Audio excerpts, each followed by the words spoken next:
नमस्कार मंडळी, श्री स्वामी समर्थ सर्वांना. स्वातीज रेसिपीमध्ये आपलं मनापासून स्वागत. आज आपण बनवणार आहोत उपवासाची साबुदाणा खिचडी. उपवास म्हटला की डोळ्यासमोर पहिली येते तो म्हणजे गरमागरम साबुदाणा खिचडी. पण बऱ्याचदा साबुदाणा चिकट होतो, खूप कडक होतो किंवा कच्चा राहतो. आज आपण अशा काही सोप्या टिप्स पाहणार आहोत ज्याने तुमची खिचडी प्रत्येक वेळी एकदम मऊशार, मोकळी आणि चवदार बनेल. चला तर मग रेसिपीला सुरुवात करूया. सर्वात आधी तुम्ही आपल्या चॅनलवर नवीन असाल तर सबस्क्राईब करा. सर्वात महत्त्वाचं म्हणजे साबुदाणा भिजवणे. मी 1 वाटी साबुदाणा घेतलेला आहे.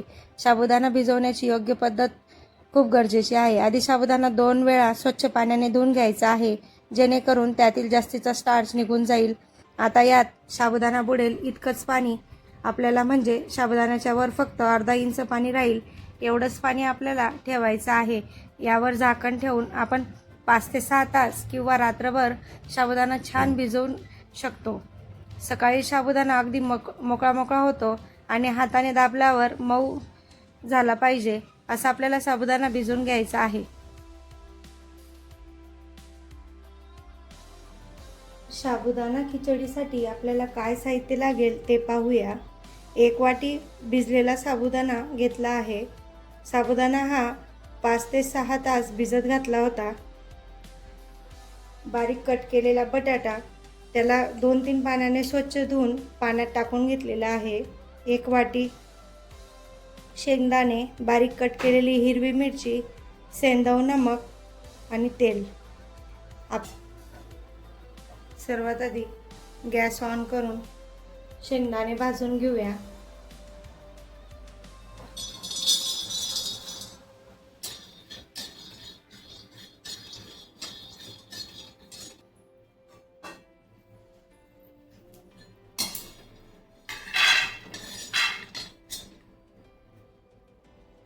शेंगदाणा आता मिक्सरमधनं काढून घेऊया. शेंगदाण्याचं जाडसर कुठे आता तयार झालेला आहे. शेंगदाणा हा बारीक करायचा नाही, तो जाडसरच छान लागतो साबुदाण्यामध्ये. आता आपण साबुदाणे फ्राय करायला घेऊया. आता मी एक छोटी कढई घेतलेली आहे. यामध्ये साबुदाणा हा काढून घेते.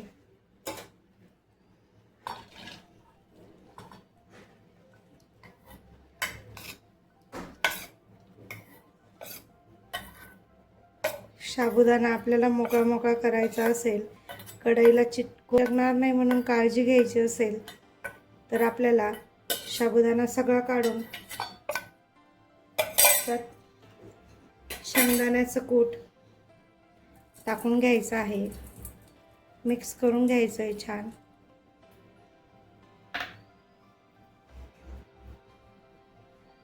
चवीसाठी मीठ. यामुळे काय होतं, साबुदाणा हा कढईला चिटकत नाही. हे सगळं छान मिक्स करून घ्यायचं आहे.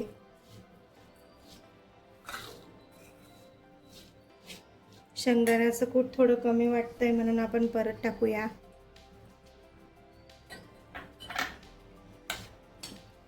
गॅस ऑन केल्यानंतर कढईमध्ये तेल टाकून घ्यायचं आहे. 2 चम्मच यूज करता. जिरे हे ऑप्शनल आहे, तुम्हाला आवडत असेल तर टाकू शकता.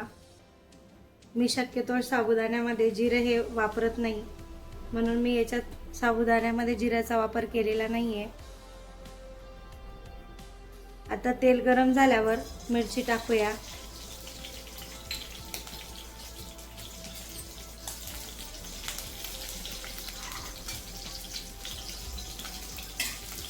मिरची छान फ्राय होऊ द्यायची आहे.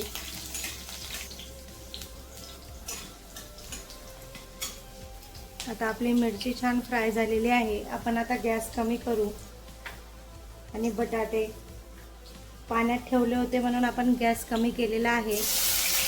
नंतर ते तडतडेल. बटाटे टाकूया.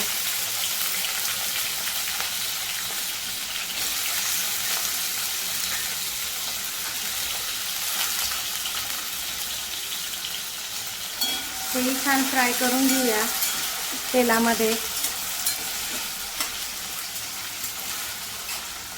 लालसर बटाटे होत नाही तोपर्यंत आपण बटाटे फ्राय करत राहायचं आहे.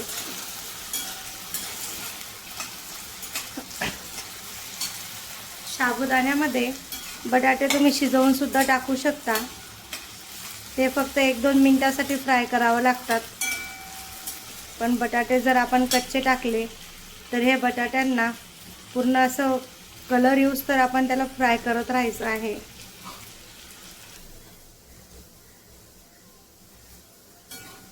हे बघू शकता आपल्या बटाट्याला छान कलर यायला लागलेला आहे. लालसर कलर यायला लागलेला आहे. आपले बटाटे आता शिजले आहेत. आपण आता गॅसची फ्लेम कमी करूया आणि हे मिक्स केलेले साबुदाणे होते, शेंगदाण्याचं कूट आणि मिठाचा वापर केला होता आपण याच्यात, हे सगळे साबुदाणे आपण याच्यात टाकून देऊया.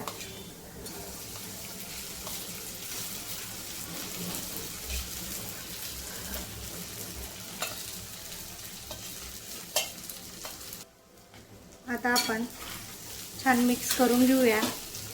गॅस आता कमीच राहू द्यायचा आहे.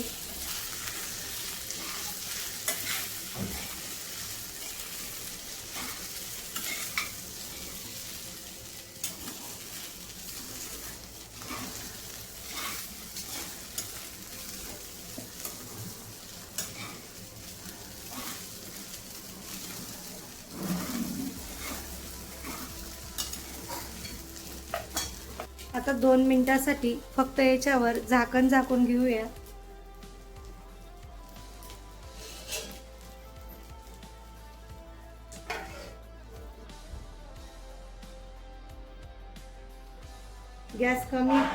गॅस कमी करून याची फक्त वाफ काढून घेऊया आपण.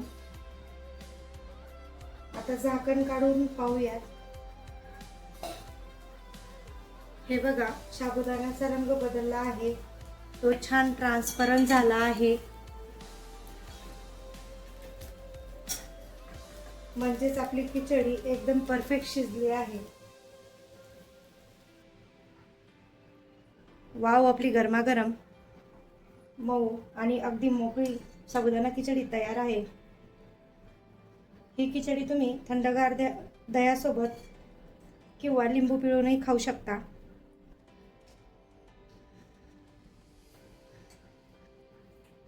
उपवासाला या पद्धतीने खिचडी नक्की करून पहा. रेसिपी कशी वाटली कमेंटमध्ये नक्की सांगा. व्हिडिओ आवडला असेल तर लाईक करा आणि शेअर करा. सगळ्यात महत्त्वाचं, चॅनलला सबस्क्राईब करा. पुन्हा भेटूया अशाच नवीन रेसिपीसोबत. धन्यवाद.